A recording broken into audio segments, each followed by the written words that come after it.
अवांजी समातुन ताईं radio voice of Sindh London. Radio voice of Sindh London जे मेज़बान ऐं सिंध सुजागी फोरम जे मरकज़ी जॉइंट सेक्रेटरी जी हैसियत में अवां समूरनि दोस्तनि खे भलीकार यूसुफ शाहीन जे किताब शाह लतीफ़ सिंध जो अलमबरदार शायर ते जे आख़िरी ॿिनि टिनि बाबनि ते असां कंदासीं, जंहिंमें हिकिड़ो बाब आहे मुग़लनि जी सिंध ते हुकूमत या कब्ज़ो। ॿियो जेको बाब आहे उहो शाह इनायत शहीद जो किरदारु ऐं उन जी जेको शहादत जो जेको वाक़ियो आहे, उन जी जेका तहरीक आहे, खेड़ो हिसो खाए वारो जेको नारो हणी उन जेका सोशलिस्ट तहरीक जो बुनियादु विधो ऐं जेका गोरीला वेड़ कई साम्राज्य जे ख़िलाफ़ु उन वक़्त जी इस्टेब्लिशमेंट जे ख़िलाफ़ु, उन ते ॻाल्हाईंदासीं। ऐं टीं शइ इहा आहे त उन दौर सां ई लाॻापियल जेको किरदारु आहे जंहिं ते इहो किताबु लिखियो वियो आहे उहो शाह अब्दुल लतीफ़ भिटाई।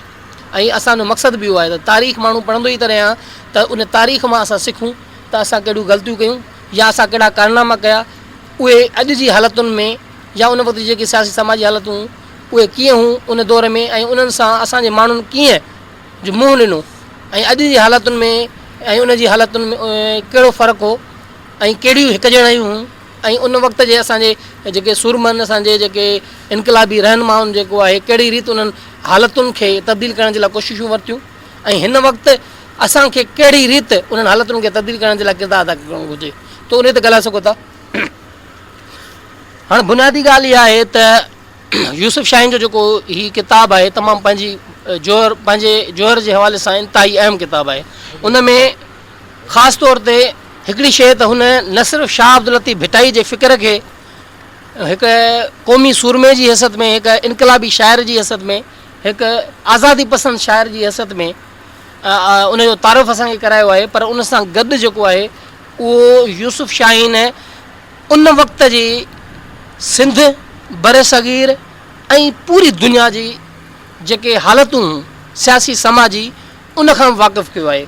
न सिर्फ़ु इहो, पर उन सां गॾु सिंध जी क़दीम तहज़ीब ऐं उन सां गॾु जेके मुख़्तलिफ़ हलाऊं हमला जेके थिया आहिनि सिंध ते, उन्हनि ते बि यूसुफ शाहीन तफ़सीलनि ऐं मुख़्तसिर ऐं जामे तफ़सीलनि त नथा चई सघूं छो जो तारीख़ वॾी आहे, पर मुख़्तसिर ऐं जामे अंदाज़ सां मुख़्तलिफ़ नंढा नंढा हुन बाब जेके आहिनि हिन में रखिया, जंहिंमें शुरूआत जेके आहे अवलीन सिंधु तहज़ीब, उन खां पोइ जेको आहे आर्यन जूं काऊं आहिनि ऐं दरावड़नि जूं उन्हनि सां बग़ावतूं आहिनि, उन खां पोइ जेको आहे सिकंदर यूनानी जो दौरु आहे, पोइ जेके ॿिया दौर आहिनि जेके मौर्या चंद्रगुप्त मौर्या वारो दौरु आहे, उन खां पोइ वरी असांखे अरबनि जा हमला था मिलनि, अरिड़हं हमला, वरी पोइ सूमरनि समन जा दौर आहिनि जेके ख़ुशहाल सिंध जा तारीख़ी दौर आहिनि, उन्हनि खां पोइ वरी ख़राबी सिंध जा दौर जेके पाण पढ़ियासीं, जंहिंमें ख़ासि तौर ते अरगू ऐं तुरखान जा जेके दौर हुआ, उहे बुनियादी ॻाल्हि इहा आहे त उन्हनि दौरनि में सिंध जी तारीख़, सिंध जे अदब ऐं कल्चर खे तबाह कयो वियो, ऐं वॾे में वॾो नुक़सानु जेको आहे असांखे ख़ासि तौर ते इन्हनि दौरनि में पियो, जेके अरगून, तरखान ऐं मुग़ल। अरगून ऐं तरखान जे दौर ते गुज़िरियल पाण हफ़्ते जेको आहे पाण तफ़सीलनि पढ़ियोसीं ऐं उन ते बहस मुबहसो बि कयोसीं ऐं सिखियासीं बि। अॼु जो जेको मौज़ू आहे उहो आहे मुग़ल दौरु, ऐं हिंदुस्तान जे अंदरि मुग़ल जेको आहे उहो उन्हनि जी तक़रीबन समूरे हिंदुस्तान ते कब्ज़ो हो, सवाइ सिंध, पंजाब ऐं कुझु रियासतुनि ते छॾे करे। सो हिते जेको आहे असां वटि समा घराणो जेको सिंधी आज़ादु हुकूमत हुई, उन खां पोइ जेको आहे 1520 खां पोइ शाह बेग अरगून जी अॻुवाणी में जेको हमिलो थियो ऐं सिंध खे फ़तह कयो वियो, ऐं उन में असां जूं कहिड़ियूं कोताहियूं शामिलु हुयूं उहे बि तव्हांजे नज़र मां गुज़रियूं। माना इहे कोताहियूं तव्हां यादि रखो तारीख़ में, त उहे उन्हनि कोताहियुनि जो, उन्हनि ग़लतियुनि जो वर्जाउ न थिए, त जीअं अॼु जी हालतुनि खे असां तब्दील कयूं या अॼु जी हालतुनि में असां कहिड़ी रीति दुश्मन जो मुक़ाबिलो करे सघूं था, त उहे शयूं जेके माज़ीअ जूं ग़लतियूं आहिनि या तजुर्बा आहिनि उन्हनि में असांखे सिखणु घुरिजे। ईअं न उहे पंहिंजा तजुर्बा वरी ॿीहर वर्जायूं, ॿीहर तजुर्बा वर्जाइण वक़्तु ज़ाया करणु आहे, मां सम्झां थो। जीअं ॼाम फ़ेरोज़ जी नाहिली, अयाश परस्ती ऐं पंहिंजी ज़ात ताईं महदूद ऐं हिकिड़ो नाबालिग क़िस्म जो माण्हू, उन्हनि जी ग़लती जे करे सिंध जेको ख़ुशहाल ख़ितो उहो अरगूननि जे हथ में चढ़ी वियो, ऐं दुल्हा दरिया ख़ान हिकिड़ो मज़बूत हुक्मरान हुअण जे बावजूदि उन सां ख़ुदि जाम फ़ेरोज़ ऐं उन जे ॿियनि मुलाज़िमनि इंतिहाई ख़राबु सलूक रखियो, जंहिंजे करे दुल्हा दरिया ख़ान कावड़जी वियो, पर उन जे बावजूदि हुन मल्हायो, धरती जे लाइ हुन सिर ॾिनो, जंग जे मैदान में विढ़ंदे शहीद थी वियो। अहिड़ी रीति अरगून तुरखान दौरु सिंध जी ख़राबी जो दौरु हो, जंहिंमें सिंध जे माण्हुनि जो हज़ारनि लखनि जे तादाद में क़तल कयो वियो, सिंध जे शहरनि खे बाहियूं ॾिनियूं वियूं, ॻोठनि खे बाहियूं ॾिनियूं वियूं। सिंध जा तक़रीबन चवंदा त ठटे जे अंदरि 400 दरसगाहूं जेके यूनिवर्सिटियुनि जे हैसियत रखंदियूं हुयूं, जंहिंमें हितां जे आलमनि जा जेके किताब फ़लसफ़ा ऐं दुनिया जा फ़लसफ़ा जेके आहिनि ख़ासि तौर ते तसौफ़ जे हवाले सां पढ़ाया वेंदा हुआ, उन्हनि खे साड़ियो वियो। ऐं ठटे शहर खे पोर्चुगीज़नि बि ॿाहिरि ॾिनी, छो पोर्चुगीज़नि खे बि दावत जेकी आहे ईसा खान तुर्खान ॾिनी, छो जो उहो सुल्तान महमूद तुर्खान जेको आहे पहिरियों त ॿिन्ही विराए खईं सिंध, हेॾां सखर बखर वारो पासो जेको आहे सुल्तान महमूद खयो, हेॾां वरी हिन खयूं ईसा खान तुर्खान। सो हुनजी नियत ख़राब थी त सॼी सिंध मूं वटि हुजे, सो पोर्चुगीज़नि खे दावत ॾिनी। अॻियां हली वरी पाण ठाह करे छॾी सुल्तान महमूद अरगून सां, पोर्चुगीज़नि खे घुराए उन्हनि खे ख़र्चो न ॾिनो वियो, जंहिंजे करे पोर्चुगीज़नि कावड़ में ठटे शहर खे बाहि ॾेई छॾी ऐं वरी फुल लुट कई, जंहिंमें खरबे रुपए जो सोन ऐं माल मिल्क खणी विया। उन खां पोइ तरखान हुकूमत जी कमज़ोरी, ईसा खान तरखान खां पोइ उनजो पुटु जानी बेग तरखान जेको आहे उहो सिंध जो वाली थियो। ऐं उन सां जेको आहे बाक़ी मिर्ज़ा बाक़ी, ऐं उन सां जेको आहे उन वक़्तु हिंदुस्तान जो जेको बादशाह हो उहो अकबर आज़म, अकबर जो दौरु हो। उन जो जेको सिपाही सालारो ख़ाने ख़ानान उन सिंध ते हमिलो कयो सिंध फ़तह करण जे लाइ। ऐं तव्हांखे हैरत थींदी त तरखान धारिया हुआ, पर उहे जॾहिं हिते हुकूमत करणु लॻा ऐं मज़बूती सां हिते ॼमी वेही रहिया, वरी हिकु ॿिए धारे जो जॾहिं सिंध ते हमिलो थियो त सिंधी माण्हुनि, हालांकि तरखाननि जे ख़िलाफ़ु सिंधी माण्हुनि चोटूं खाधियूं, वेढ़ियूं खाधियूं, पर उनजे बावजूदि जॾहिं मुग़लनि हिते कब्ज़ो करण जी कोशिशि कई, हमिलो कयो, त सिंधी माण्हुनि वरी मिर्ज़ा जानी बेग जो साथ ॾिनो ऐं मिर्ज़ा बाक़ी जो साथ ॾिनो ऐं ख़ाने ख़ानान सां उन्हनि जंग कई, जंहिंमें ख़ाने ख़ानान जी फ़ौज खे वरी शिकस्त मिली ऐं वॾो नुक़सानु उन्हनि खाधो। हालांकि हिननि जो बि वॾो नुक़सानु थियो। ऐं इहो ख़ासि तौर ते ही इंडस हाईवे जेको आहे असांजो, उन जे तव्हां रोड जे ॿिन्ही पासे ॾिसंदव त क़दीमी बाक़ी आसार हुते मौजूदु आहिनि। हिकिड़ा त तमामु घणा क़दीमी आसार जबलनि पहाड़नि में आहिनि, जेके त न्यूलिथिक पेलोलिथिक दौर जा आहिनि, पथर जे दौर जा आहिनि, पर ॿिया जेके आहिनि ख़ासि तौर ते समा डायनेस्टी ऐं उनखां अलावा अरगून ऐं तुर्खान डायनेस्टी जा कुझु हिते आसार असांखे मिलनि था, जंहिंमें वॾे में वॾो जंग जो मैदान आहे उनड़पुर। तारीख़ में लिखियलु आहे, तव्हां तरखान नामो पढ़ंदव, उन में लिखियलु आहे त ख़ाने ख़ानान ऐं जेको आहे जानी बेग जे विच में जेको लड़ाई लॻी वॾी, उहा उनड़पुर जे मैदान में लॻी, जेका तमामु खूनरेज़ जंग हुई, जंहिंमें वॾे में वॾो नुक़सानु थियो ॿिन्ही फ़ौजुनि जो। ख़ाने ख़ानान उनखे शिकस्त न ॾेई सघियो, नेठि अॻियां हली वरी उन्हनि जो ठाह थियो पाण में, ऐं पोइ बाज़ाब्ता तौर ते सिंध जेकी आहे मुग़लनि जे कब्ज़े में अची वई। यानी इहो दौरु जेको आहे अकबर बादशाह जो मुग़लनि जे हवाले सां। हाणे मुग़ल जी तारीख़ में अकबर वाहिद हुकुमरान आहे जेको चवनि था बनस्बत ॿियनि मुग़ल हुकुमराननि जे जेको आहे सेक्युलर मिज़ाज रखंदड़ माण्हू हो ऐं अवाम दोस्त माण्हू हो, पर उन जे बावजूदि बि हू हिकु हुकुमरान हो ऐं हुन जी बि इहा ख़्वाहिश हुई त ॿियनि मुख़्तलिफ़ क़ौमुनि ते मुख़्तलिफ़ मुल्कनि ते कब्ज़ा कजनि, उतां जी वेल्थ हासिलु कजे। उन करे हुकुमरान खे कंहिं बि रीति असां 100% दुरुस्त कराइणु नथा ॾेई सघूं, छो जो कंहिं बि हुकुमरान में जेकॾहिं कुझु खूबियूं हुजनि ऐं उहो हुकुमरान कंहिंजे मुल्क ते कब्ज़ो करे, उतां जा वसीला लुटे, उतां जे माण्हुनि जो क़त्लेआम करे, उनजी फ़ौज करे, ऐं पोइ असां रुॻो उनजी कुझु चंद जेके खूबियूं आहिनि उन्हनि खे तारीफ़ में गर्क थी करे चवंदा भाउ हिन जहिड़ो बहितरीनु हुकुमरान आहे कोन। असां सम्झूं था त सिंध ते क़ाबिज़ जेको बि माण्हू हो धारियो, उहो भले उहो पंहिंजे जौहर में इंतिहाई वॾे में वॾो आलिम छो न हुजे, सेक्युलर छो न हुजे, पर को बि माण्हू जॾहिं सिंध ते कंहिं बि वतन ते कब्ज़ो करे थो, हलाक करे थो, उतां जी माल मिल्कियत फुरे थो, लुटे थो, उहो असांजे लाइ पोरू आहे, कब्ज़ा खोर आहे, धारियो आहे ऐं उहो असांजे लाइ नुक़सानकार आहे। उन करे असां सम्झूं था त मुग़लनि जो जेको कब्ज़ो हो उहो बि जबर जे ज़ोर ते, ॾंडे जे ज़ोर ते, हिकिड़ो जेका वहशतगिरी हुई सल्तनतूं ठाहिण जे चकर में, अॻे सल्तनतूं ठाहींदा हुआ त वॾे में वॾियूं जीअं सल्तनतूं हुजे, मुख़्तलिफ़ वधि में वधि मुल्क ऐं कानून ठाहिनि, उहो बादशाह चङो सॾाइबो हो, ताक़तवर सॾाइबो हो। सो हिते बि इहा ई सूरत हाल हुई। सिंध में मुग़लनि जो जॾहिं कब्ज़ो थियो त मुग़लनि जा मुख़्तलिफ़ गवर्नर जेके आहिनि ठटे ते बखर ते मुक़ररु थींदा हुआ ऐं हिते क़ाबिज़ हुआ, पर सिंध में असांखे हिकु तहरीक जो मिसाल मिले थो। उहा तहरीक सिंध जी आज़ादी पसंदि तहरीक हुई। पहिरीं त बिलावली तहरीक हुई जेका अरगून दौर में हुई, जंहिं अरगून शाह बेग अरगून ऐं उनजे पुट शाह हसन अरगून जे ख़िलाफ़ु गोरीला तिर्द ते जेको आहे वेड़ कई ऐं हुननि उन्हनि खे वॾियूं नुक़सान बि ॾिनो, पर उन जे बावजूद बि जीअं त अरगून कबीला ताक़तवर हुआ, उन करे हुननि जेको आहे बिलावली तहरीक खे नुक़सानु ॾिनो ऐं उनखे कुचले छॾियो ऐं मखदूम बिलावल ते कूड़ियूं साज़िशूं करे उनखे घाणे में पीड़ायो वियो। अहिड़ी रीति मुग़लनि जे दौर में असां वटि हिकिड़ी ॿी अहिड़े तिर्ज़ जी जेका आहे इनक़लाबी तंज़ीम माना जेका तहरीक शुरू थी, जेका समाजी सुधारनि ते ॿधल हुई, ज़रई सुधारनि ते ॿधल हुई, उहा मियांवाल तहरीक, यानी कलोड़ा जेके हुआ उन्हनि जो वॾो मियां आदम शाह कलोड़ो, इन जो बुनियाद विधो, मियांवाल तहरीक जो बुनियाद मियां आदम शाह कलोड़े विधो। ऐं इहा निज सिंध जी आज़ादी जी तहरीक हुई, सिंध जी ज़राअत जे सुधारे जी तहरीक हुई ऐं सिंध जी कल्चरल आज़ादी जी तहरीक हुई। उन मुग़लनि जे ख़िलाफ़ ॾन भरण खां इनकार कयो। शुरूआत में हुन हिकिड़े माना गादी जे हिसाब सां माना जो पीर परस्ती जे हिसाब सां उन शइ खे मज़बूत कयो। माण्हू जॾहिं उन में शामिलु थिया ऐं मज़बूत थिया त मुग़लनि खे बि फिड़ी लॻी त आख़िर छा आहे मसइलो, हीअ जेके आहिनि कलोड़ा पाण खे पीर सॾाइण लॻा आहिनि मुर्शिद, ऐं माण्हू जेके हिननि जा मुरीद आहिनि उन्हनि जो वॾो हिकिड़ो हल्को थी थो वञे ऐं आहिस्ते आहिस्ते हू ढल ॾियण खां इनकार ई पिया थियनि। सो हुननि पहिरियों उन ते फ़ैसिलो कयो त मियां आदम शाह कलोड़े खे हुननि क़तलु कयो, हुनजी सिसी वठी छॾनि, मुल्तान खणी हुनखे मारे छॾनि, पोइ उतां आदम शाह कलोड़े जो वरी लाश खणी अची हिते सखर वारी टकरीअ में उते दफ़न कयनि।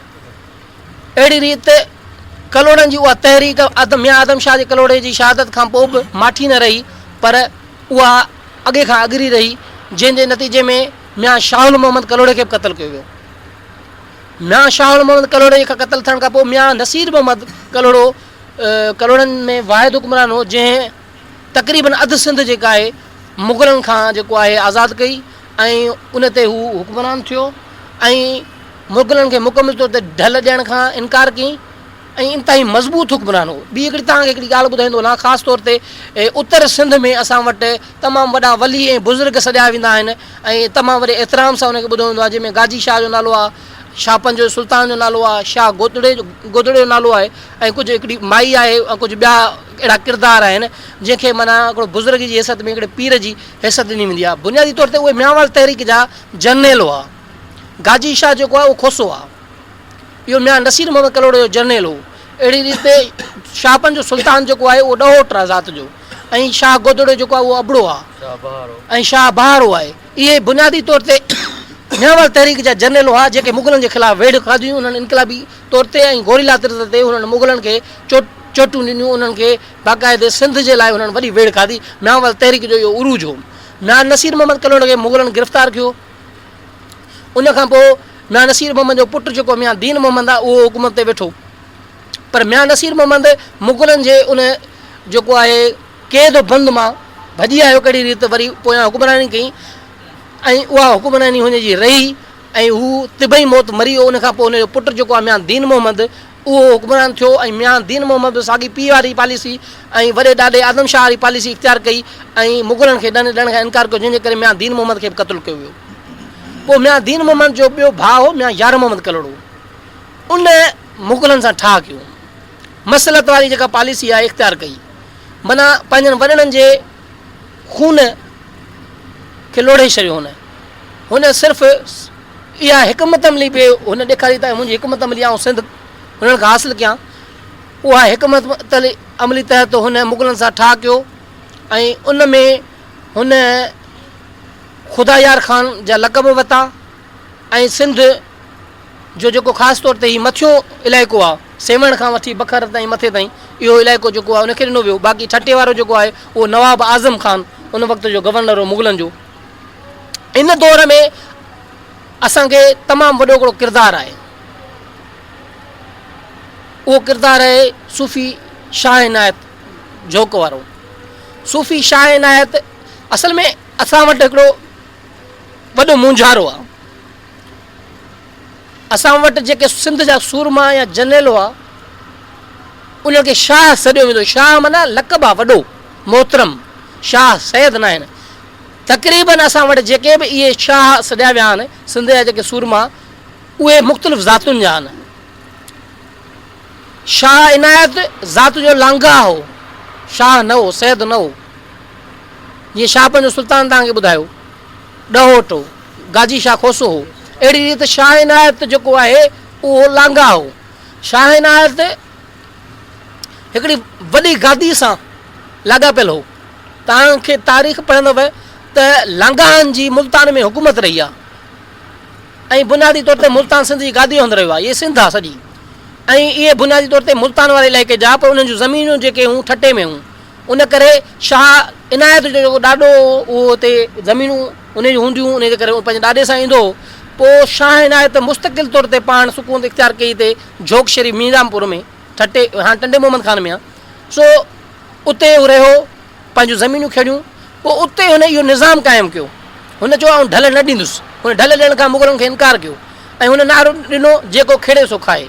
माना अॼु 19वीं सदीअ जो असां वटि जेको मार्क्स जो नज़रियो आहे, जेको मज़दूरनि जो जेको नज़रियो आहे, जेको सोशलिज़म जो असांखे नज़रियो चऊं था, उहो नज़रियो असांखे 17वीं सदी में 17वीं 18वीं सदी आहे।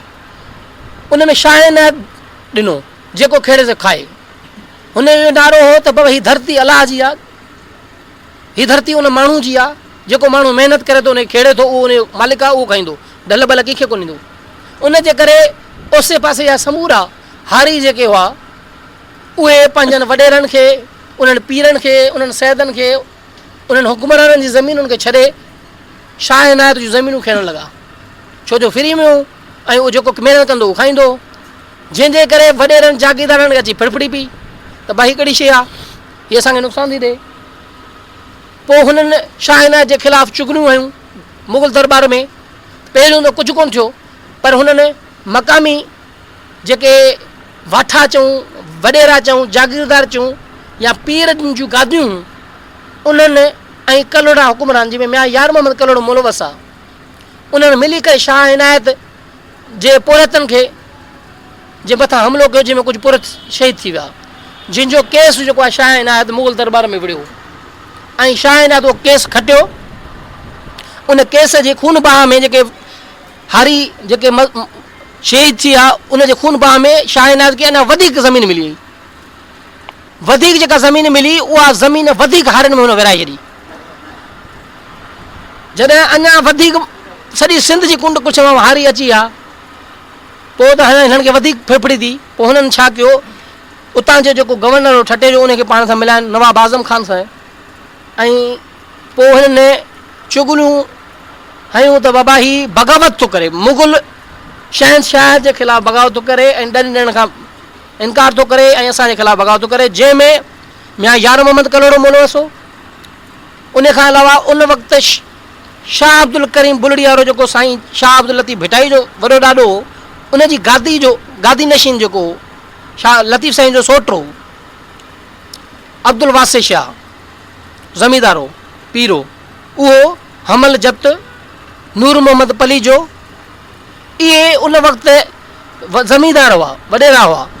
उन्हनि शाह इनायत जे ख़िलाफ़ु मुंहुं मलाई ऐं शाह इनायत जे ख़िलाफ़ु मुग़ल दरबार में शिकायतूं कयूं ऐं उतां परवानो हासिलु कयो, जंहिंजे नतीजे में शाह इनायत झोक वारे जे ख़िलाफ़ु हिननि जंग करण जो ऐलान कयो ऐं शाह इनायत पंहिंजनि उन्हनि हारियुनि सां गॾिजी करे उन्हनि जे ख़िलाफ़ु मुआरो अटकाइण जे लाइ जंग करण जो पाण बि ऐलान कयूं।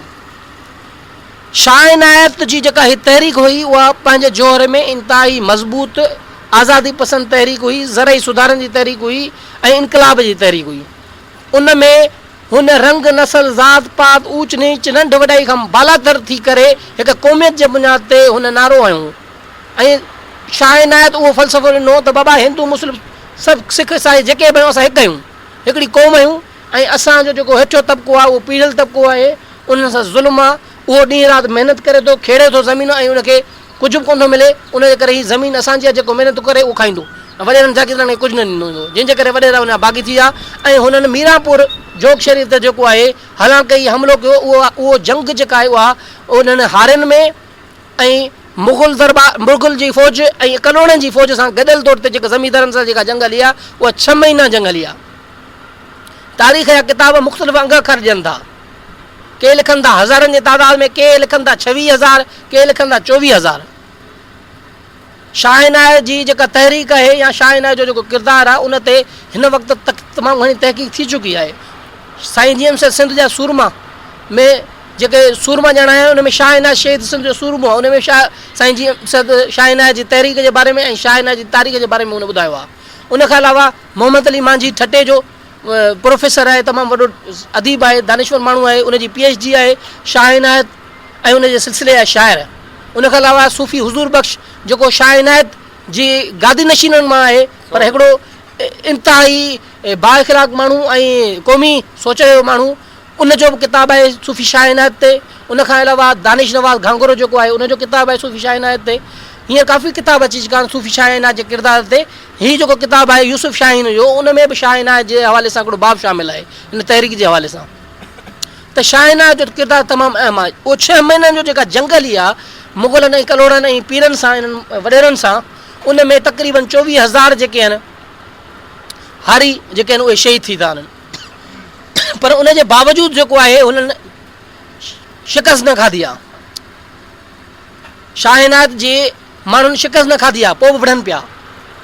उन खां पोइ हिननि ॾिठो त शाह इनायत खे शिकस्त नथा ॾेई सघूं। पोइ हिननि हिकिड़ो टिकसाट, हिकिड़ी चालबाज़ी कई। उन में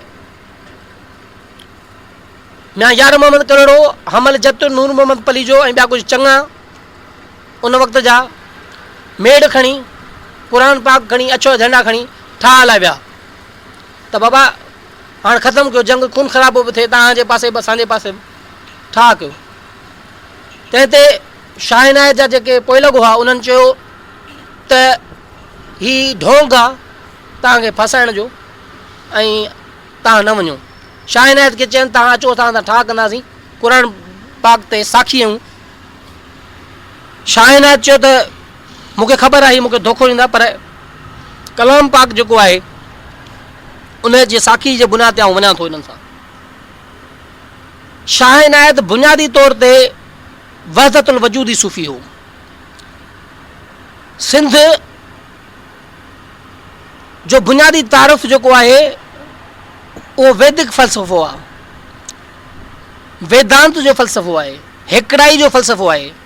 इस्लाम में हिकिड़ाई जेको आहे जो फ़लसफ़ो जेको आहे उहो बाद में आहे, पर वैदिक वारो जेको दौरु आहे उहो त हज़ारे साल क़दीम आहे। ऐं उहो जेको वैदिक ऐं वेदांत वारो फ़लसफ़ो आहे उहो हींअर इस्लामिक टर्मिनोलॉजी वारो वहदतुल वजूद वारो फ़लसफ़ो आहे। यानी वेदांत ऐं वैधानियत में को फ़र्क़ु कोन्हे, सिर्फ़ु टर्मिनोलॉजी जो फ़र्क़ु आहे। उहो इस्लामिक टर्मिनोलॉजी आहे, हीअ हिंदी ऐं सिंधी टर्मिनोलॉजी आहे। ही उहो फ़लसफ़ो आहे जंहिंमें हिकिड़ाई जो तसवर आहे, माना ख़ुदा ऐं इंसान या मख़लूक हिकु आहे, जुदा न आहे। जेकॾहिं मख़लूक खे ख़ुदा खां जुदा था कयो, तख़लीक़ खे तख़लीक़ खां जुदा था कयो, त इहा ॿिया ई था कयो। वहदतुल वजूद जे फ़लसफ़े जो बुनियादी नुक़्तो इहो आहे त बाबा हम ओस्त, मां ख़ुदा आहियां जो मतिलबु इहो न आहे त हू पंहिंजो पाण ई ख़ुदा थो सम्झे, पर उनजो मतिलबु इहो आहे त मां ख़ुदा जो वजूद आहियां, ख़ुदा मूंखे ख़लक़ियो आहे। उन करे हू ऐं मां अलॻि न आहियूं, पर हू कुल ऐं जुज़ आहियां। वहदत मां कसरत वारो जेको फ़लसफ़ो आहे, जेको लतीफ़ साईं चए थो त वहदत तां कसरत थी, कसरत वहदत कुल, हक़ हक़ीक़ी हिकिड़ो, वाई ॿी में भुल, हू हुलाचो हुल बिला संदो सॾणे, या पढ़ाॾो सोई सॾ, वर वाई जे लही हुआ अॻई गॾु ॿुधण में ॿ थिया। इहो वहदतुल वजूद जे फ़लसफ़े जो शाह इनायत जेको आहे उहो तमामु वॾो ॼाणू माण्हू हो, पाण तमामु वॾो शाइर हो, इनकलाबी हो, ऐं उन ई फ़लसफ़े तहत हुन रवादारी जो बुनियादु विधो, सेक्युलरिज़म जो बुनियादु विधो, उन ई बुनियाद ते हुन सोशलिज़म जो बुनियादु विधो, जंहिंमें माण्हुनि खे ॿुधायो त बाबा हीअ धरती तव्हांजी आहे, हीअ ज़मीन तव्हांजी आहे, हिनखे कहिड़ो, इहो हक़ु तव्हांजो आहे। त अहिड़ी रीति जेको आहे शाह इनायत जेको आहे उन फ़लसफ़े जी प्रचार पियो करे, जंहिंजे करे वक़्त जो जेको मुलो हो, वक़्त जो जेको कटर जागीरदार हो, वक़्त जो जेको तसौफ़ जो ॿियो जेको सेगो आहे वहदतुल शहूदी, उन जा वॾा आलिम असां वटि गुज़रिया, जंहिंमें मखदूम हाशिम ठटवी हिकु आहे। मखदूम हाशिम ठटवी जे लतीफ़ जे ख़िलाफ़ बि फ़तवाऊं ॾिनियूं, शाह इनायत जे ख़िलाफ़ बि फ़तवाऊं ॾिनियूं, पंहिंजे उस्ताद मुइन ठटवी जे ख़िलाफ़ फ़तवा ॾिनी। शाह लतीफ़ सचल, शाह इनायत, मुइन ठटवी इहे वहदतुल वजूद जे फ़लसफ़े जा, ऐं मखदूम हाशिम ऐं ॿिया जेके उहे वहदतुल शहूद जा फ़लसफ़े जा हुआ, जंहिंजे करे हाशिम ठटवी मुग़ल दरबार जे वेझो, कलोड़ा दरबार जे वेझो उन्हनि जो माण्हू हो। उन करे असांजा जेके ही इनकलाबी शाइर आहिनि, शाह इनायत ऐं शाह लतीफ़, उहे अवामी शाइर हुआ, क़ौमी शाइर हुआ, आलमी शाइर हुआ, जंहिं पंहिंजे अवाम जे दर्द ऐं ॾुख खे पेश कयो आहे। लतीफ़ उनखे लफ़्ज़ी रूप शाइरी जे ज़रिए, पंहिंजी तख़लीक़ जे ज़रिए, पंहिंजे फ़िक्र ऐं फ़लसफ़े जे ज़रिए ॾिनो, पर अमलन बि ॾिनो आहे। इन ते मूं हिकिड़ो पेपर बि लिखियो रिसर्च त शाह अब्दुल लतीफ़ भिटाई शाह इनायत जी तहरीक जो मेंबर हो, हिसो हो, ऐं उन्हनि सां गॾु रहियो, हुन रूपोशूं कटियूं आहिनि। संदसि शाइरी यमन कल्याण मां, सुर खाहोड़ी मां, सुर केडारे मां, सुर रामकली में केतिरा ई अहिड़ा बैत मिलनि था जेके शाह इनायत जी तहरीक सां लाॻापियल आहिनि। लिका बुणनि लोक में, लिका बुणनि इहो जोगी रुगो लिखण जा कमु कोन्हनि, इनकलाबी लिखंदा आहिनि, उहे गोरीला लिखंदा आहिनि, पाणे ॿधनि पटियूं, कणियारा कुड़कनि। ठीकु आहे, भले असां उनखे पंहिंजे मतिलबु लाइ केॾांहुं खणी वञूं, पर इहो हिकिड़ो मक़सदु आहे त उहो माण्हू जेको ज़ख़्मी आहे उहो कुणके थो, या जंग जे मैदान में पिया लाल लुछनि। इहे कहिड़ा लाल आहिनि जेके जंग जे मैदान में लुछनि पिया, वरी पाणे खे पाणे में पटियूं ॿधनि, वरी लोक खां लिखंदा वचनि।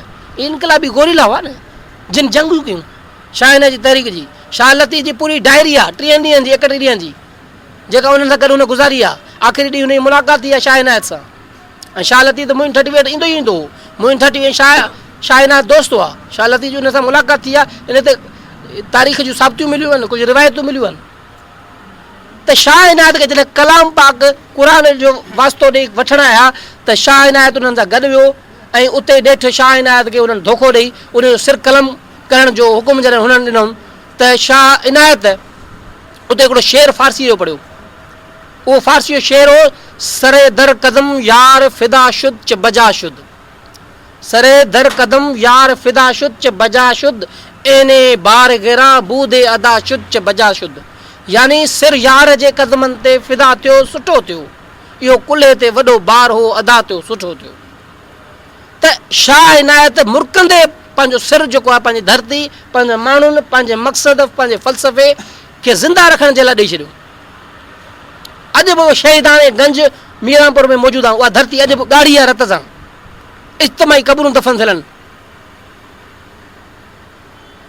हुन शाह इनायत जी तहरीक खे कुचलियो, हुननि शाह इनायत खे शहीद कयो, पर शाह इनायत जो फ़लसफ़ो अॼु बि ज़िंदा आहे, उन जो नज़रियो अॼु बि ज़िंदा आहे, जिते अॼु पाण ॻाल्हायूं पिया। त मुग़लनि खे वॾे में वॾी चोट शाह इनायत जी तहरीक ॾिनी। सिंधी माण्हू खामो ई न वेठो आहे, तसलसुल आहे। ॾिसो, ग़ुलामी जे ख़िलाफ़ बग़ावत आहे, आज़ादीअ लाइ वेड़ आहे, मखदूम बिलावल अरगूननि सां विढ़ियो, उन खां पोइ म्यांवाल तहरीक आहे, ऐं इन विच में बि तरखाननि जे अरगूननि जे ख़िलाफ़ सिंधी माण्हू विढ़ंदा रहिया आहिनि। केतिरा ई असांखे किरदार मिलनि था। दुल्हा दरिया ख़ान जा पुट जेके आहिनि उहे जंग जे मैदान में विढ़ंदे उन्हनि सां शहीद थी विया आहिनि। उन खां पोइ ही म्यांवाल तहरीक आहे। म्यांवाल कलोड़ा शुरू में इनकलाबी हुआ, उन्हनि आज़ादी पसंद तहरीक कई, उनमें उन्हनि क़ुर्बानियूं ॾिनियूं, पर बाद में यार मोहम्मद कलोड़े ठाह करे हुकूमत जी लालच में गद्दारी कई। म्या नूर मोहम्मद ऐं यार मोहम्मद कलोड़नि जा उहे किरदार आहिनि जे माना अरगूननि जा ढल बि भरिया, अरगूननि खे पैसा बि ॾिना, पर पंहिंजनि सां गद्दारी बि कई। म्या नूर मोहम्मद कलोड़े त शाह लतीफ़ खे मारण जे लाइ 2-3 दफ़ा कोशिशूं बि कयूं।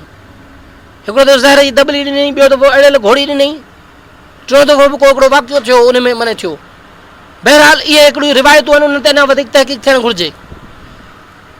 शाह अब्दुल लतीफ़ भिटाई, शाह इनायत, इहे मुग़ल दौर जा उहे वॾा किरदार आहिनि सिंध जा, जेके पंहिंजे जोर में मुकमिल तौर ते इनकलाबी, आज़ादी पसंद, क़ौमी शाइर, फ़िलासफ़र, ॾाह ऐं सोशल साइंटिस्ट हुआ। शाह इनायत जलाली हो, गोरीला तर्ज़ ते हुन जंग कई दुश्मन ख़िलाफ़। लतीफ़ इब्तिदा में शाह इनायत सां गॾु हुन तहरीक में, पर पोइ ॾिठई जॾहिं तहरीक खे ख़तमु कयो, कुचलियो वियो, त शाह लतीफ़ चयो त इहा तहरीक ख़तमु न थियणु घुरिजे, माठी न थियणु घुरिजे, उन तसलसल खे बरक़रार रखणु घुरिजे। उन करे शाह लतीफ़ वरी हिकमत अमली तहत शाइरी जे ज़रिए, फ़लसफ़े जे ज़रिए उन ई तहरीक, उन ई मैसेज खे जेको आहे अवाम ताईं पहुचायो। शाह लतीफ़ जे फ़लसफ़े, उन फ़िक्र, उन शाइरी जे ज़रिए अॼु ताईं असांखे शाह इनायत जी तहरीक जेको आहे उहा असांखे ख़बर पई। शाह लतीफ़ खे बि हुननि मारण जी कोशिशि कई। जेकॾहिं शाह लतीफ़ ते ही जेके इल्ज़ाम था नाम निहाद असांजा दानिश्वर, त शाह लतीफ़ उन वक़्त जी इस्टेब्लिशमेंट जो माण्हू आहे। त उन्हनि खे ॿुधाइणो घुरिजे त शाह लतीफ़ जेको आहे उहो इनकलाबी शाइर हो, उन अवाम सां उहो बीठो ऐं अवामी शाइर हो, अवाम जे लाइ हुन वेड़ खाधी, असांजे माण्हुनि जी ख़ूबियुनि खामियुनि खां वाक़ुफ़ु हो। हुन ते अहिड़ा अवामी किरदार तख़लीक़ कया, उन्हनि अवामी किरदारनि जे ज़रिए असांखे जाॻायो, निभाग जी निंड मां उथारियो। सुता उथी जाग निंड न कजे, एतिरी सुल्तान जी सुहाग निंडूं कॾहिं न मिले। निभाग जी निंड में असां जेको हुआसीं असांखे उथारियईं। ससुई छा आहे, भले इहे अवामी किरदार असांजे समाज में लोक दास्ताननि जी रूबानी किस्तनि में मौजूदु आहे, पर उन्हनि खे हक़ीक़ी सूरत इनकलाबी सूरत लतीफ़ ॾिनी पंहिंजी शाइरी ऐं फ़लसफ़े जे ज़रिए। त बाबा ॻाल्हि इहा आहे, मक़सदु अज़ीम आहे, भले उहो पुन्नू हुनजो मुड़ुसु आहे, हुनजो महबूब आहे, हुनजे मक़सद तौर ते खणे थी, पर तव्हां पंहिंजे वतन जी मक़सद तौर ते हुन शइ खे खणो। पुन्नू तव्हांजी धरती आहे, आज़ादी आहे, उनखे हासिलु कयो, सची वांगुरु जदोजहद कयो न, जीअं ससी थी करे। जॾहिं ग़फ़लत जी निंड में आहे, सुती पई आहे, हुनजा ॿाहिरि खणी था वञनि त लतीफ़ हुनखे कोसे थो, चए थो भाई तूं निंड में पई आहीं, तुंहिंजी ग़लती आहे, तॾहिं खणी आहे। इहा ई ॻाल्हि आहे, तव्हां निंड हो, सुतल हो, तॾहिं धारियो असां ते क़ाबिज़ थी वियो आहे, तॾहिं धारियो असांजी फैक्ट्रियुनि ते कब्ज़ो कयो वेठो आहे, तॾहिं धारियो हिते क़ाबिज़ आहे, तॾहिं पंजाब असांजा वसीला पढ़ंदो थो वञे, असां निंड रहूं, छो जो असां चऊं था असां आज़ादु आहियूं, घुमूं फिरूं पिया। बाबा इहा आज़ादी न आहे, हिकिड़ी आज़ादी जिस्मानी आहे, हिकिड़ी ज़हनी आहे, हिकिड़ी ग़ुलामी जिस्मानी आहे, हिकिड़ी ज़हनी आहे। असां हींअर ज़हनी ग़ुलामूं, मुआशी ग़ुलामूं, जाग्राफ़ी तौर ते ग़ुलामूं, जिस्मानी खणी तौर ते आज़ादूं, पर जिस्मानी तौर ते आज़ादु कोन आहियूं। जेको बि पंहिंजे वतन जी आज़ादी जी ॻाल्हि करे थो, हक़नि जी ॻाल्हि थो करे, उनखे खणी गुम कयो छॾनि, उनखे मारियो छॾनि, चिरचिरे लाश उछलाए ॾियनि। अञा कहिड़ी ग़ुलामी खे सिंगो न आहिनि, जा इहो ग़ुलामी आहे न। त धरती, आज़ादी, वतन, पंहिंजा वसीला, पंहिंजा हक़ अहमनि, उन्हनि खे हासिल करण जे लाइ ससीअ वांगुरु असांखे पतो वेहणो पवंदो, ॾींहुं राति असांखे जाॻणो पवंदो। ततीअ थधीअ का कान्हे वेल वेहण जी, मथां थिए ऊंधा पेर न लही पीरीअ जो। इहो ॾिसणो पवंदो त तती आहे या थधी आहे, गर्मी आहे थधी आहे, छा बि हुजे न ॾिसणो आहे। इहो ॾिसंदासीं रहिजी वेंदासीं, मक़सद माने न सघंदासीं।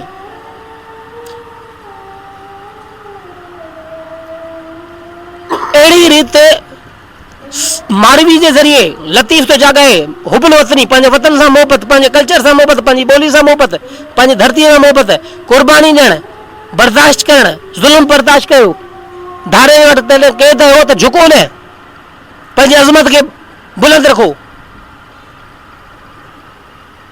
मारवी खे झुकाइण जे लाइ छा छा नथा कनि, हुनखे लालचूं थियूं ॾियनि, हीरा जवाहिर, सोन ज़ेवर, पर हू थी चए त इहो न माण्हू रीत जीअं सेण मटाइनि सोन ते, अची अमरकोट में कंदसि कान कुरीत, पखनि जी पीरीत मारियुनि सी न मटियां। हू ठुकराए थी छॾे, वरी हुनखे ताना लाइ ॾियनि, अड़े कहिड़नि माण्हुनि लाइ थी तूं मरी, इहे गद लाइ कपिड़े पाइण जो ढंग कोन्हे, रहण लाइ झूपड़ी कोन अथनि, अलाए कीअं पिया रहनि। हू थी चए जे हा जिते हा मूं मारू मञा, मूं जहिड़ियूं मलीर में चूंडियुनि मोक में हा, मुंहिंजी आ कॾहिं किराईंदी कोट खे। हू कोटनि किराइण जी ॻाल्हि थी करे, हुनखे झुकाइण जे लाइ सदाऊं था ॾियनि। हुते चीरे चीरे चम लूण लिङे लाइएं, चीरे चीरे चम लूण लिङे लाइएं, न कियो इहो कोझो कम, जा दावा दम तां पिरत पवार थी।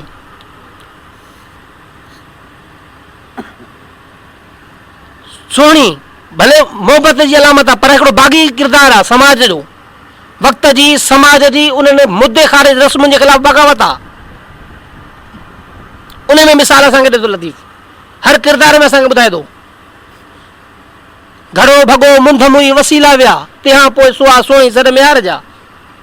छा आहे, असां तॾहिं जाॻंदा आहियूं जॾहिं सभु वसीला वेंदा हलिया आहिनि, घड़ो भॼी पवंदो आहे, वसीला बि वेंदा हलिया आहिनि, पहुचंदो आहे अड़े हाणे त हथ मां शइ वई हली, मियार खे तानो पियो ॾे। इहो भले हिकिड़ो रुमानवी किसो आहे, पर उन मां मैसेज कहिड़ो आहे, मैसेज त इहो आहे न त ग़फ़लत जी निंड में तव्हां सुता पिया हो, इहा ग़फ़लत जी निंड में अहिड़ो त सुता ग़रक़ लॻा पिया हो जो धरती तव्हांजे पेरनि जे हेठां निकिरंदी थी वञे, तव्हांजा वसीला फुरजंदा था वञनि। उन लाइ जाॻो, होशियारु रहो ऐं दोस्ती निभायो, मोहबत कयो पंहिंजे वतन सां, पंहिंजे माण्हुनि सां, पंहिंजे माण्हुनि सां। लतीफ़ दोस्तीअ जो अहिड़ो त लाज़वाब मिसाल ॾेई वियो आहे सुरसुणीअ में, ॿुॾंदे ॿूड़नि खे के हथ विझनि, गौर सां ॿुधिजो, ॿुॾंदे ॿूड़नि खे के हथ विझनि। जेको माण्हू ॿुॾंदो आहे उहो पंहिंजो पाण खे बचाइण लाइ हथो रहणो हूंदो आहे, पासे में जेके किनारे ते गाह ॿूटा हूंदा उन्हनि में हथु विझंदा, मां बचां माना बचां। लतीफ़ चए थो ॿुॾंदे ॿूड़नि खे के हथ विझनि, पसियो लॼ लतीफ़ चए केॾी खे कखनि, तोड़े कंधी कनि न त साण वञनि सीर में।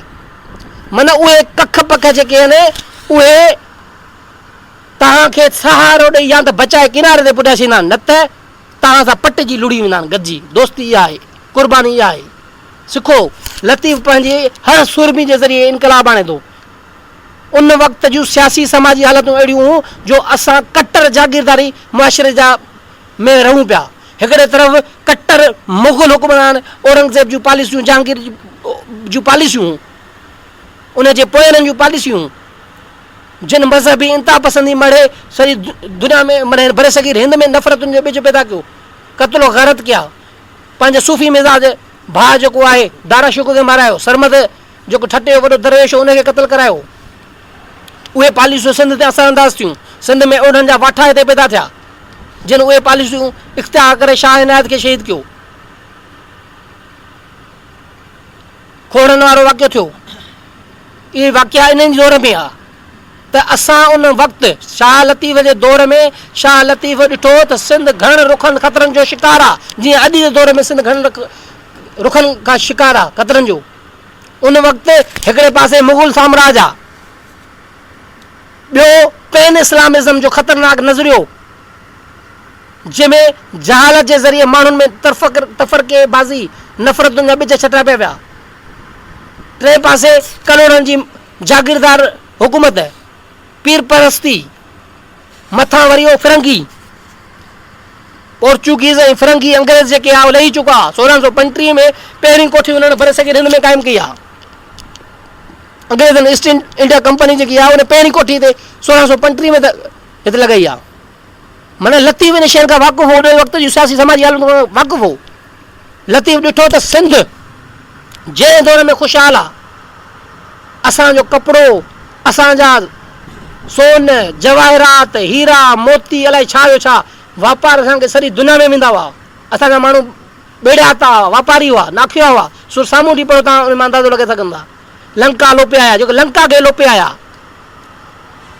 असांजा माण्हू जेके आहिनि खेड़ाई, लतीफ़ इहो कमाल आहे त लतीफ़ जी ॿोली जेकी आहे, लतीफ़ ॿोली जो महींदार शाइर हो। खारे बेताई जो कीअं खारे माने खारे खे समुंड खे हुननि खेड़ियो ऐं हुतां जेको आहे लंका खे लोपे आया, माना वापार कंदा हुआ। सिंधी माण्हू जेके आहे, सिंध में ख़ुशहाली हूंदी हुई, पर जॾहिं अरगून तरखान ऐं मुग़लनि जा दौर हुआ, सिंध ते ग़ुलामी जो दौर हो, त सॼो माल मिल्कियत हू खणी ईंदा हुआ ऐं असां वटि ॾुकार हूंदा हुआ। असांजा माण्हू हज़ारनि जे तादाद में ॾुकारनि में मरी वेंदा हुआ। असांजूं मार्केटूं सुञियूं थी वेंदियूं। लतीफ़ साईं उहे ॾिसी चए थो, नसे वण वणनि में नसे कातारियूं, पसियो बाज़ारियूं हीअणो मूं लूण थिए। इहे हालतूं थो बयानु करे न, त उन वक़्तु असांजी हालत कहिड़ी आहे समाजी मुआशी तौर ते असां तबाह लॻूं पिया, ग़ुलाम लॻा पिया, पीढ़िया पिया। उन करे पाण में ॿधी कयूं, पाण में सुस्ती काइली खे छॾियूं, निभागे निंड खे छॾियूं, पाण सुजाग थियूं। इनकलाब आणण लाइ ॿधी पैदा करणी पवंदी। इनकलाब आणण जे लाइ असांखे जदोजहद करणी पवंदी। ससुईअ वांगुरु हलंदे हो त पुन वॾे पेरनि भर हलंदियासीं। जे पेरनि हलणु छॾियो त गोॾनि भर घिसकंदियासीं। जे गोॾनि घिसकणु छॾियो त हथनि भर हलंदियासीं। जे हथनि हलणु छॾियो त ठूंठनि भर ठिरकंदियासीं। जे ठूंठनि ठिरकणु छॾियो त सीने भर सुरंदियासीं। जे सीने सुरणु छॾियो त अखियुनि भर हलंदियासीं। जे अखियुनि हलणु छॾियो त रूहानी रिढ़ंदियासीं। मिरूं थी मिरुनि सां जबल जाॻींदियासीं। मिलियो त मिलंदियासीं, न त घोरी जान जतन तां। त जदोजहद जी इंतहा इहा आहे। नूरीअ में तव्हां ॾिसंदव त उन में बि हू माना हिकिड़े बादशाह खे चए त शादी तॾहिं कंदी अथई जॾहिं मुंहिंजे माण्हुनि था ढल ख़तमु कंदे। त लतीफ़ पंहिंजनि सूरमियुनि जे ज़रिए, पंहिंजनि किरदारनि जे ज़रिए, पंहिंजे फ़िक्र जे ज़रिए माण्हुनि खे सुजाग थो करे। चए थो पंहिंजो पाण खे सुजाग कयो, इनकलाबी किरदारु थियो, पाण में ॿधी कयो, एको कयो, पाण में न विढ़ो। पाण में नंढी नंढी ॻाल्हि ते जेको विढ़ो था, ज़ात परस्ती जा बुनियाद बणाए, फ़िरके परस्ती जा बुनियाद बणाए, टके टके जी ॻाल्हियुनि ते, उते चए थो लतीफ़ चए थो हू चवनई तूं मचो वातां वराए, अॻु अॻराई जो करे ख़ता सोई खाए, या पाए कान कमान में मियां मार ममूं, मुंहुं में आई तूं मतां तुंहिंजो ई तोखे लॻे। मना थो करे पाण में विढ़ो, पर न विढ़ो, ॿधी कयो। छो यादि रखो, दुनिया जो को बि जाबिर साम्राज क़ौमूं तॾहिं फतह कंदो आहे जॾहिं क़ौमूं पाण में विढ़ियल हूंदियूं आहिनि, मुंतशिर हूंदियूं आहिनि, ऐं असां मुंतशिर ऐं विढ़ियल हूं, उनजे करे पंजाब साम्राज्य क़ाबिज़ आहे, असांखे ॿधी कान्हे। पर लतीफ़ चए थो त ॿधी कयो, जॾहिं धारो तव्हां विढ़ण अचे त मिड़ी मुठ थियो, इख़्तिलाफ़ विसारे, पोइ कीअं विढ़ो, सूर्य मरी सोभ खे त दिलि जा वहम विसार, हण भाला विड़ भाकुरे आॾी ढाल ढार, मथां तेग तरार मार त मतारो थी। न सिर्फ़ु इहो, पर असां जूं न्याणियूं पंहिंजे मुड़ुसनि जूं पुठियूं ठपे थियूं वञनि, चवनि वञो जंग जे मैदान में विढ़ो, ऐं हुनखे चवनि थियूं त मतां ईअं कायर थी भॼो ई अची पोयां पुठ में खंजर हणाए ॿारई, भॻो आओ नचुआ मारो तां न विसां, कांध मुंहं में धकड़ा जे सेकींदे सुआं, तां पुण लॼ मरां जे होस पुठ में। लतीफ़ इहो छा थो ॿुधाए, निज इनकलाबी माण्हू आहे। सो बुनियादी तौर ते असांखे हिन किताब मां जेको सबक़ मिलियो आहे उहे लतीफ़ जे उन इनकलाबी फ़िक्र फ़लसफ़े खे सम्झणु, शाह इनायत जे उन किरदारु, उन फ़िक्र, उन फ़लसफ़े, उन तहरीके खे सम्झणु, ऐं मुग़लनि जो जेको जबुर हो, ॾाढ हो, उन्हनि हिते कहिड़ी रीति ते असां तबाही मचाई। तव्हांखे ॻाल्हि ॿुधाईंदो हलां त मुग़लनि जी चंबे मां असां मस आज़ादु थियासीं त वरी कलोड़ा फांसी आहे हिन पासे अफ़गानिस्तान वारे पासे, उतां जो असां ॾंड भरींदा हुआसीं। ही नादिर शाह काचार, अहमद शाह अब्दाली हिते क़ाबिज़ थी आया, हिते फुर लुट करे असांखे नुक़सानु ॾिननि, मियां नूर मोहम्मद जा ॿ पुट खणी विया, गुलाम शाह ऐं मुराद जाब, ऐं उन जे ज़रिए हिननि खां लखे करोड़े रुपए टन भरींदा, ॾंड भराईंदा, पैसा असां ॾींदा हुआसीं। इहा आज़ाद हुकुमरान कोन हुआ। मियां गुलाम शाह कलोड़ो जेको चवंदा लतीफ़ दुरा सां पैदा थियो, उहो वाहिद हुकुमरान हो, हालांकि ग़लतियूं उन बि कयूं, पर उहो वाहिद हुकुमरान हो जंहिं सिंध मुकमिल आज़ादु कराई मुग़लनि जे चंबे खां ऐं हिननि अफ़गानियुनि जे चंबे खां। सिंध मुकमिल तौर ते ख़ुदि मुख़्तियार हुई, ऐं उन वक़्त में सिंध ख़ुशहाल हुई, सिंध जी तरक़ी थी तारीख़ जे हवाले सां, इक़्तिसादी हवाले सां। हुन ईस्ट इंडिया कंपनी जूं कोठियूं खोलियूं, पर ईस्ट इंडिया कंपनी जेको आहे कलोड़नि सां जॾहिं नाजाइज़ूं कयूं, उन्हनि जा मुतालबा न मञिया, त गुलाम शाह कलोड़ो उहो वाहिद हुकुमरान हो जे अंग्रेज़नि जो निकुर कोठी बंदि करे अंग्रेज़नि खे भॼाए छॾी। इहो गुलाम शाह कलोड़ो। वरी पोइ टालपुर में वञी कोठी खोलियनि दौर में, जॾहिं टालपुर दौर आयो त गुलाम शाह कलोड़े दौर मज़बूत रहियो, पर उन खां पोइ उन जा जेके पोयां रहा उहे पाण में विड़ी हिक ॿिए जो क़तल कनि, जीअं मुग़ल विढ़िया पाण में मरी तबाह थी विया, उन्हनि जी सॼी मुग़ल शहनशाहत मरी वई, तबाह थी वई। छा आहे जो इहे दौर शहनशाह जा दौर हुआ, बादशाह जा दौर हुआ, जमहूरियत जा दौर न हुआ। उनजे करे उते इहो हूंदो हिकिड़ो पीउ मरी वियो, पुट वरी वियो, पोइ पाण में ॿाहिरि विढ़ंदा हुआ, हू कयो ऐं बादशाह थिया। हिन में बि थियो, नूर मोहम्मद खां पोइ पूरे जा पुट विड़ी पिया। मीर मुराद चए थो मां हुकुमरान थींदुसि, गुलाम शाह जो मां थींदुसि, टियों जेको भाउ सोट अतुर आउं थींदुसि। बहरहाल पाण में विढ़ हेठि गुलाम शाह उन्हनि खे शिकस्त ॾिनी, पाण बादशाह थी वेठो। ऐं गुलाम शाह वाहिद उहो कलोड़ा हुकुमरान हो जंहिं सिंध तक़रीबन जाग्राफी बुनियादनि ते सियासी तौर ते आज़ादु कई, पर उन ग़लती हिकिड़ी वॾी कई, कच्छ सां हुन तालुकात फिटाया। कच्छ असांजे सिंध जो हिसो रहियो, मुल्तान असांजे सिंध जो हिसो रहियो, पर गुलाम शाह जी कुझु ग़लति हिकमत जे करे कच्छ ते जेका चढ़ाई कई ऐं हाकड़े दरिया खे जो भितरी बंदि कराई, जंहिंजे करे असांखे वॾा नुक़सान थिया, तमामु वॾो नुक़सानु असां भोॻियो आहे। बहरहाल इहे मुग़ल कलोड़ा दौर जी सूरत हाल शाह अब्दुल लतीफ़ भिटाई ऐं शाह इनायत जे उन फ़िक्र ऐं फ़लसफ़े खे सम्झंदे उन तारीख़ मां जेके असां ग़लतियूं कयूं आहिनि उन्हनि मां बि सिखूं त असां जीअं पंहिंजे हाल खे बि संभालियूं, पंहिंजे मुस्तक़बिल खे बि संभाले सघूं। ॿी ॻाल्हि इहा आहे त उहे जेके असांजा सूरमा या किरदार उहे बि असांजे समाज जा हुआ, असांजे समाज सां लाॻापियल आहे, ठीकु आहे। ऐं ॿी ॻाल्हि इहा उन में उन दौर में इहा ॻाल्हि करणु बि वॾी ॻाल्हि आहे। माना आउं सम्झां थो शाह इनायत जो इहो फ़लसफ़ो उन दौर जो इंतिहाई तरक़ी याफ़्ता फ़लसफ़ो हो। उहा भले ॻाल्हि आहे त कलाम बाग खे हुन अहमियत ॾिनी ऐं ॾेई वियो, उन जा केतिरा ई रीज़न थी सघनि था। मिसाल तौर ते हिकिड़ो रीज़न इहो बि थी सघे थो त 6 महीना जेका जंग हली आहे उन में 24,000 माण्हुनि जो क़तल को घटि आहे छा? शाह इनायत उन क़तलेआम खे रुकण जे लाइ वियो हुजे, हुन चयो जेकॾहिं मुंहिंजे हिकिड़े फ़र्द जी क़ुर्बानी सां उहो क़तलेआम रुकिजे थो त मां वञा थो। थी सघे थो उन इहा ॻाल्हि सोचे वियो हुजे, थी सघे थो उन ॻाल्हियूं कयूं हुजनि ऐं विच में पंहिंजा माण्हू वठी वियो हुजे, पोइ उन्हनि समेत हुनखे क़तल कयो हुजे। इन ते अञा वधीक तहक़ीक़ करण जी ज़रूरत आहे। बहरहाल पोइ उनखे असां ग़लती काउंट कयूं या हुनजी हिकमत अमली काउंट कयूं, इहे चई सघूं था। ईअं तारीख़ सां जेके बि ग़लतियूं असांजे सूरमनि खां असांजे किरदारनि खां थियूं आहिनि, पर वॾी ॻाल्हि इहा आहे, इनकलाबी ॻाल्हि इहा आहे, जीअं ज़ाहिद ॻाल्हि कई साईं जे हवाले सां या ॿियनि सूरमनि जे हवाले सां त साईं असांखे अड़ा में विझी ॾिजो, पर आउं सम्झां थो त साईं जीएम सैद हुजे, शाह इनायत हुजे या जेके सिंध जा सूरमा आहिनि, उन्हनि खे सूरमो असां तॾहिं था मञूं, उन्हनि खे क़ौमी किरदार तॾहिं था मञूं जो हुननि माण्हुनि पंहिंजी धरती, पंहिंजे वतन, पंहिंजी क़ौम, पंहिंजे माण्हुनि जे लाइ पंहिंजा सिरनि जा नज़राना आहिनि। हुन धारे सां ठाह न कयो, हू झुकिया कोन, हू विकिया कोन, हुननि क़ुर्बानी ॾिनी, अमर थी विया। साईं GM सैद उहो वाहिद फ़र्द हो तारीख़ जो जंहिं उन्हनि ग़लतियुनि खे तस्लीम कयो, अलल ऐलान चयो त इहे मूं ग़लतियूं कयूं। न तव्हांखे ख़बर पए आहे त साईं GM सैद कहिड़ियूं ग़लतियूं कयूं। इहो साईं GM सैद पाण हो पंहिंजे किताबनि में लिखी वियो न त भई मूं ग़लतियूं कयूं जो मां मुस्लिम लीग जी सियासत कई ऐं मां शुरू में नौजवान में तव्हां बि जेको आहे मुलनि जे वर चढ़ियल हो, तव्हांजी पालना जेको आहे मुलाणे घरनि में थी, तव्हां बि 5 वक़्त निमाज़ूं पढ़ंदा हुआ, तव्हां बि माण्हुनि खे मज़हबी बणाइण जी कोशिशि कंदा हुआ, तव्हां बि इंतिहा पसंद हुआ, तव्हां बि ॿिए फ़िरक़े खे बर्दाश्त न कंदा हुआ, छो जो तव्हांजी पालना जंहिं माशरे में तंहिं घर में थिए थी उते थी साईं GM सैद जे बि अहिड़े माहौल में थी। उन करे साईं बुनियादी तौर ते इब्तिदाई तौर ते ॿी ॻाल्हि हुनजे घर जो को फ़र्ज़ु न बचो, हुनजो पीउ खे मारियो साईं 6 सालनि जो 4 सालनि जो नंढो ॿारु हो, फ़र्दु अकेलो बचियो, सो बि मायुनि हुनखे पालियो ऐं मायूं असांजो तक़रीबन सभु मज़हबी, उनजी पालना उन माहौल में थी। पर उनजे बावजूद बि मज़हबी हुजण जे बावजूद बि ऐं जज़्बाती हुजण जे बावजूद बि हुन खां ग़लतियूं सरज़द थियूं। पर वॾी ॻाल्हि इहा आहे त असांजी पाकिस्तान जी तारीख़ हुजे या दुनिया जी तारीख़ हुजे, उन में तमामु चंद अहिड़ा माण्हू आहिनि जिन पंहिंजी ग़लतियुनि खे तस्लीम कयो हुजे ऐं उनजो अज़लो कयो हुजे। वॾी ॻाल्हि इहा आहे GM सैद असांजे लाइ वॾो अहम किरदारु ऐं सुरमो ऐं रहबर उन करे आहे जो हुन उन्हनि ग़लतियुनि खे तस्लीम कयो त बाबा इहे मूं ग़लतियूं कयूं ऐं उन्हनि ग़लतियुनि जी न सिर्फ़ु तस्लीम करे पर हुन ज़िंदगी जा 32 वर जेके नज़रबंद ऐं क़ैद में घरिया, इहा वॾी क़ुर्बानी न आहे छा?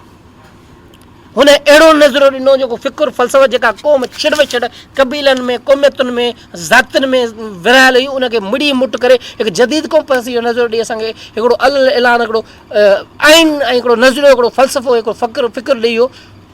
उहा असांजी कोताही आहे जो असां उन फ़िक्र नज़रे फ़लसफ़े खे सम्झी उन ते अमल न करे सघिया आहियूं, उन लाइ ऑर्गनाइज़ेशन न ठाहे सघिया आहियूं। हिकिड़ी शइ यादि रखो, दुनिया जे अंदरि इनकलाब तॾहिं ईंदो आहे जॾहिं नज़रियो इनकलाबी ऐं जदीद बुनियादनि जे मयारनि ते हुजे ऐं उन नज़रे जे मुंहुं मुहांडे उन नज़रे जे बुनियाद तहत तव्हांजी ऑर्गनाइज़ेशन जुड़ियल हुजे ऐं उन ई नज़रे उन तंज़ीम जी जदोजहद वरी इन्हनि जे बुनियादनि ते हुजे, तॾहिं तव्हां आज़ादी वठी सघो था। बदकिस्मती इहा आहे त असां वटि नज़रियो आहे, फ़लसफ़ो आहे, पर असां वटि तंज़ीम न आहे। तंज़ीम न आहे त जदोजहद न आहे, जदोजहद आहे त छिड़विछड़ आहे, मुंतशिर आहे, ऑर्गनाइज़ न आहे। लखे माण्हू त कढी वियासीं, पर उन्हनि लखे माण्हुनि जो कयूं छा? उन्हनि खे ऑर्गनाइज़ कीअं कयूं, उन्हनि खे तहरीक में कीअं शामिलु कयूं, उन्हनि खे तंज़ीम में शामिलु कीअं कयूं, उन्हनि खां कहिड़ा कम वठूं आज़ादी जे लाइ, उन्हनि खे कहिड़ी लाइन था ॾियूं, असां कहिड़ा नतीजा था ॾियूं, इन ते असां कमु न कयो आहे। इहे कोताहियूं आहिनि। ऐं पुछंदा आहियूं बाबा तंज़ीम, सिंधी माण्हुनि जो मिज़ाज न आहे तंज़ीम ठही सघे, तंज़ीम थी नथी सघे। बुनियादी तौर ते ज़रई मुआशिरो आहियूं असां।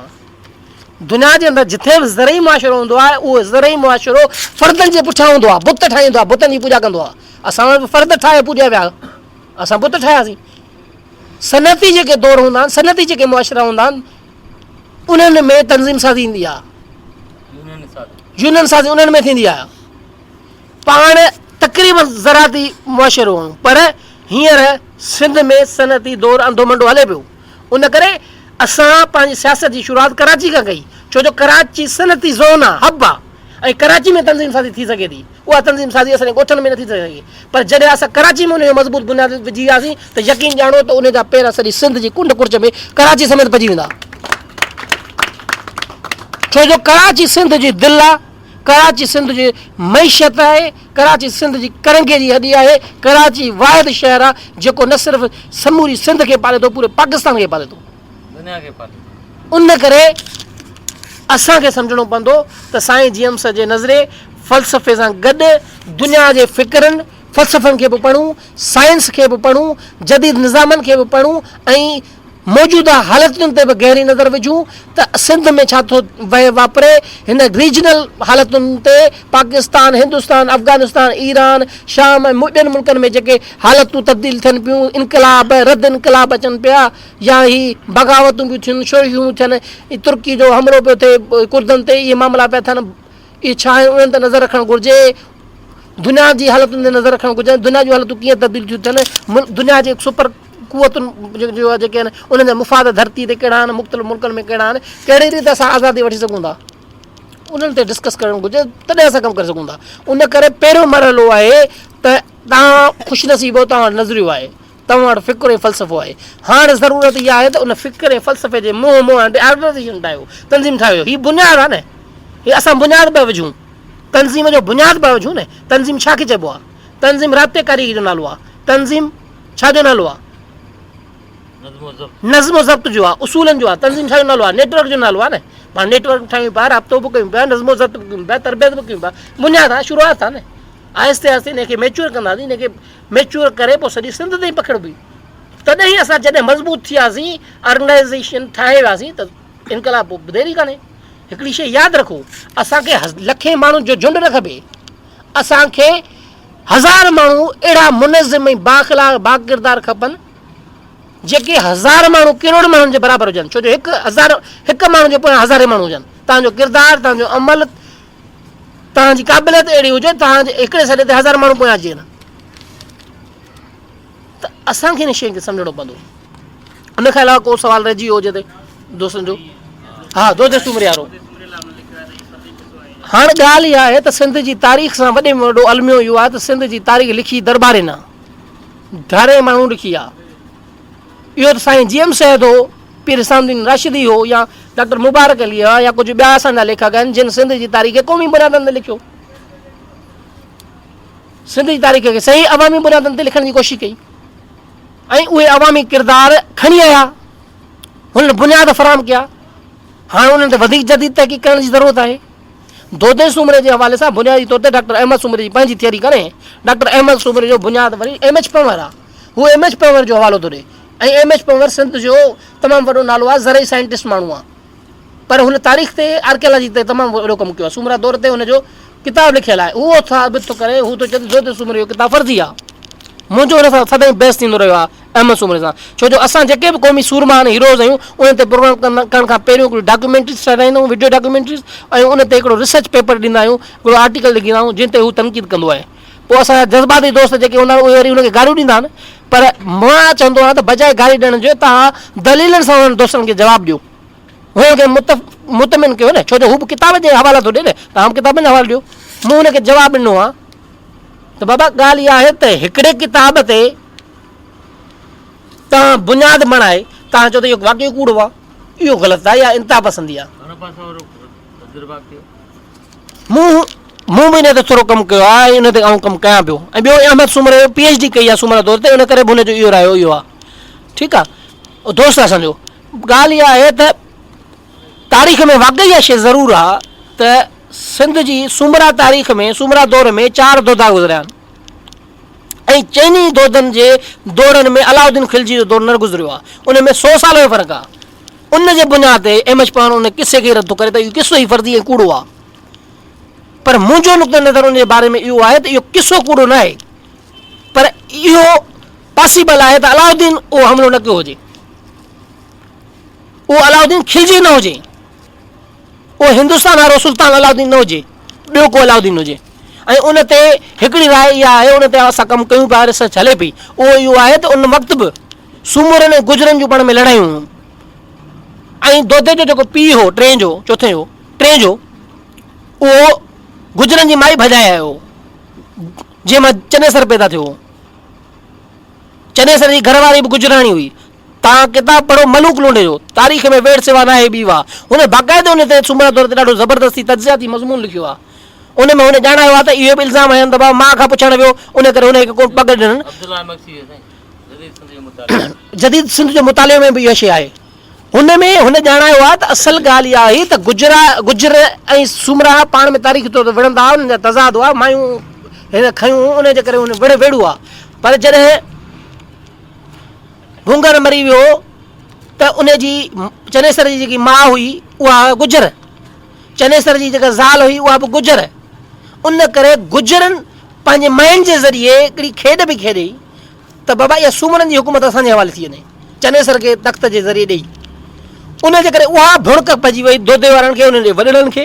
मुशावरती जेको इजलास हो, उन्हनि पोइ चयो त बाबा हीउ माण्हू खां थो पुछणु वञे, माना इहो गुजरनि जी साज़िश जो इस्तेमालु थी थो वञे, हू ईंदो।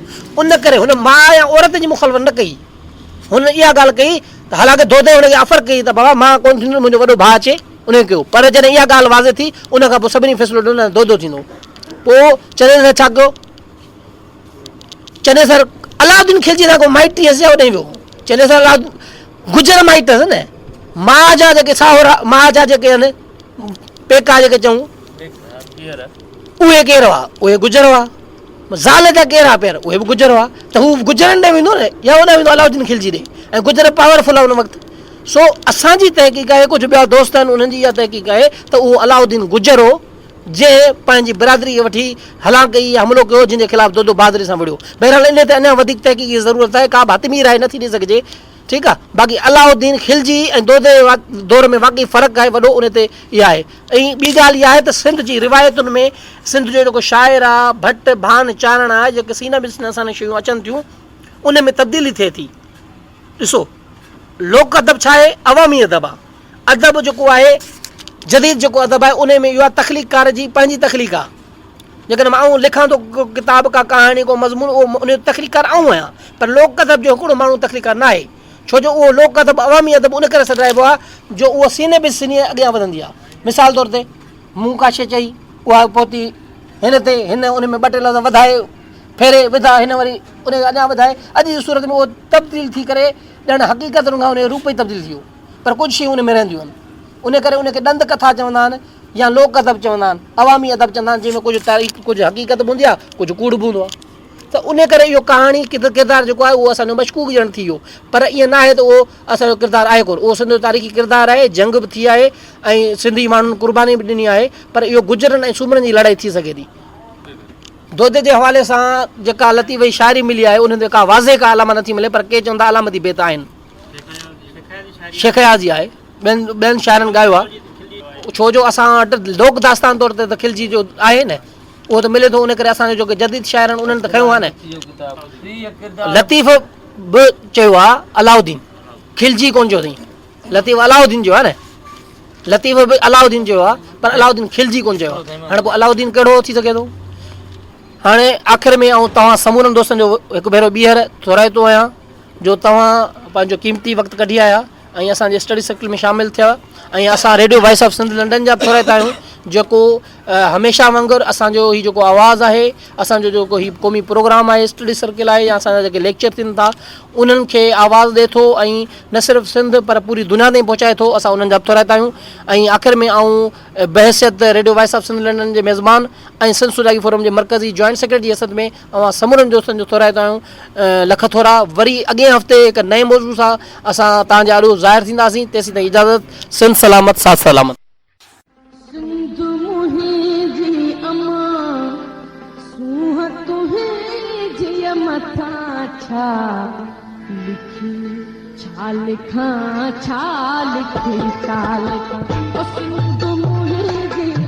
दुनिया जा सिंधियो हिक मुठ थी सिंध बचायो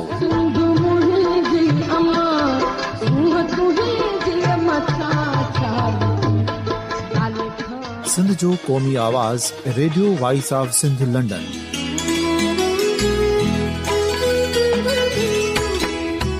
radio voice of Sindh London पंहिंजी नशरियात में सिंध जी सियासत समाज इक़्तिसादियात तारीख़ क़ौमी उमंगुनि ऐं इख़्लाक़ियात मुतलिक़ सिंध जी हक़ीक़ी तर्जुमानी कंदे प्रोग्रामनि खे असराइतो बणाइण लाइ सिंध जे घण घुरनि ऐं धरतीअ सां प्यार कंदड़ अदीबनि दानिशवरनि सहाफ़ियुनि उस्तादनि वकीलनि ऐं हर तबिके जे मानवारनि सजणनि खे सिंध में शऊरी इनकलाब लाइ सहकार जो सॾु ॾियूं था अचो त गॾिजी सूफ़ियुनि ऐं संतनि वारी सिंध जो ओज हिकु मुठ थी वरी वापसि आणण वारे सफ़र जा साथारी बणिजऊं